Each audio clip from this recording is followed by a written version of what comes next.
Hi everyone, MJ here. I am safe and sound in the safest place you can be on the planet right now, Taiwan. And I'm in my home studio. It's kind of messy. I've been busy. I'm wearing my mask because I'm trying to make a point. And I want to say hi to everyone. And this is a live stream that I actually dread doing. Somehow I told you so just doesn't cover it. Yesterday I was ridiculed on Twitter by an Australian journalist who called mask wearing, and my mask wearing in particular, a placebo. Well, for your information, Taiwan is going to be sending 100,000 placebos a day to the United States pretty soon. And placebo production has ramped up considerably. We're almost at 11 million per day here now in Taiwan. So as soon as our citizens and residents have placebos here, then you'll get yours too. I want to show you something. Here's what happened today. The CDC implemented two things. First of all, you can see here, well, on this side, starting tomorrow morning at 1 a.m. Taiwan time, any person that comes into Taiwan has to undergo a 14-day mandatory quarantine. Now, people who are subject to the quarantine get a 1,000 NT per day. It's about $33 stipend. But if you leave and you go out and you do stuff you shouldn't be doing, then you don't get the stipend. In addition to that, foreign nationals who do not have an alien resident certificate, in other words, they don't have residency here, or they don't have in their hand some kind of bona fide business contract that they have to personally execute, they're going home. They're getting sent away.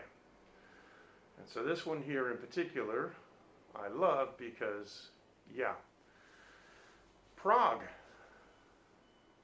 city of Prague, the Prague capital, is now requiring everyone to wear a mask if they go to any shop. Okay? If there's no mask, a scarf is okay, but it said on the bottom to call on everyone to wear a mask. I am so unbelievably sick and tired of people saying over and over and over that masks don't do anything. Yet in the next sentence they'll say, but if everybody wears them, then the frontline people won't have them. Well, if they don't do anything, then the frontline people don't need them either. So make up your mind, you can't have it both ways. But don't tell me, because I'm fortunate enough to live in a country that thinks ahead, not to wear a mask just because you don't have any. Sorry. Taiwan is going to come to the rescue because they already brought on 60 new assembly lines, and I heard, I can't verify it, but I heard that they're going to bring on 200 more assembly lines. Taiwan has formidable industrial capabilities, and they're all coming online soon, including manufacturing whatever kind of antiviral medications that end up proving to be effective. Now I'm going to take my mask off, and I'm going to show you something. Watch. This is how you do it. There is something that a lot of the foreigners say that is correct, and that is the mask doesn't do any good if you don't use it right, and you can contaminate yourself if you hold it wrong. This mask has been used. I've had it outside. I don't touch it by anything else except the ear bands and the extreme corners. If you want to save it and reuse it, what you have to do is you have to get used to doing it like this and folding it on the inside. Okay? So the inside is out, okay, and the outside nasty stuff is in. And then basically you put it back on the same way. Edges only. That little wire strip across the top, you have to touch that because you have to press it tight to make a seal across your nose, and it has to be tight around here. Now, as far as reusing the mask goes, I've heard two schools of thought. I'm going to tell them both to you. I'm not a doctor. I'm an engineer. I'm an engineer in 3 fields, but I'm not a doctor. So One of the schools of thought that we have in Taiwan is that you can lightly spray the outside of the mask with alcohol, let it dry, and reuse it. However, the other school of thought says that if you wet the mask excessively, it does something to the structure of the fiber, so it's not quite as effective as a filter. So, the other thing that you should do is always carry a Ziploc bag with you, so when you're out and you fold your mask up, you can put it in the Ziploc bag, okay? And you got to put it in inside out, okay? Put it in a Ziploc bag and hold it like that. Now, I'm also going to say again, I'm also not a doctor, but let me tell you what I do.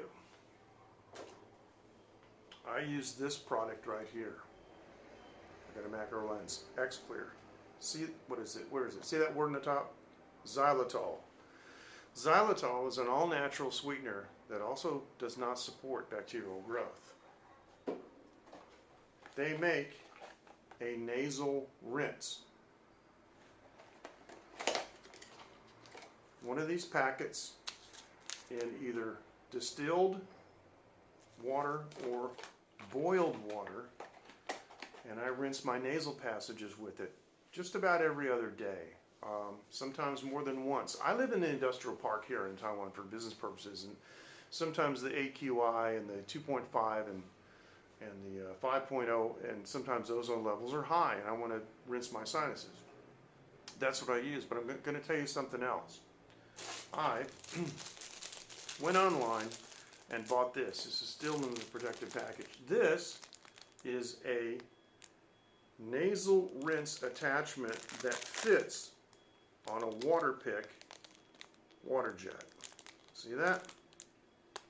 These are cheap. These are like 50 cents, $1. I bought my water pick. It came with two. It came with the travel water pick. The travel water pick is pretty interesting because the water tank inverts and covers the whole base. So I use that for nasal rinse because the nasal rinse tank you want pristine. You don't want any, you don't want to use regular tap water because if there's any pathogens in the tap water, you stick them up your nose, It's unlikely that where you live you have amoeba, but if you did, boy, that would be really bad. So anyway, what I do is I use 75% alcohol, and I clean the tank, and then I use either boiling water or I use distilled water. Now the problem with using saline and a rinse is all these rinses have salt and saline in them. And I did make the mistake one time of using saline and putting one of these in there, and it was like 3 times as salty as jumping in the ocean. So between the xylitol-based nasal spray, which has absolutely no medicine, it's just a natural, it's made from bark like cinnamon, it's just a natural sweetener, but it doesn't support microscopic growth or bacterial growth. This is a good thing to use. You can use as many times as you want. It's not habit forming, and it even says that on the package. So that's what we're doing here. So Taiwan is in lockdown for who knows. But the reason we're in lockdown is because suddenly we went from 50 to 77 cases, and 100% of the cases are people who have come back from somewhere else. So the CDC in Taiwan, and by the way, the WHO did something really stupid today. They lumped Taiwan and China together, so now you got no idea who's doing what. So go to the Taiwan CDC website, okay? Taiwan CDC, and it'll have a .tw suffix on the URL. And they even tell how many people that have been tested. Over 17,000 people have been tested. Basically, anybody who comes back and shows any kind of symptoms gets tested. And so that's how you solve the problem. And now, like yesterday, the WHO said, oh, test, test, test. And a month ago, they were accusing Taiwan of overreacting, and now they're in trouble. So don't listen to that. Don't listen to people tell you to hold your breath to test, okay? Fibrosis doesn't happen in 2 weeks. And the other one that I love, drink every 15 minutes drink something and it flushes the virus into your stomach where the acid will kill it. Yeah, just keep doing that, and maybe that'll take you out of the gene pool. So thanks so much for joining. Sorry about this. I'm going to try to come on with a little more positive live stream again. I actually feel kind of guilty because, like, I've been going to these Thai places and singing karaoke and eating and drinking, and you know, I got Bootsy barbecue sauce. I got my recording studio up there. I've been doing new songs and things, you know, and the rest of the world is falling apart because they didn't listen. And you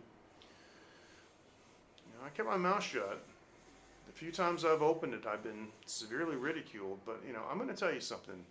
To you, Mr. Fancy reporter in Australia, before this is over, you are going to be walking around with a panty liner on your face. Yep. Thanks. Take care. Bye-bye. And that's a wrap.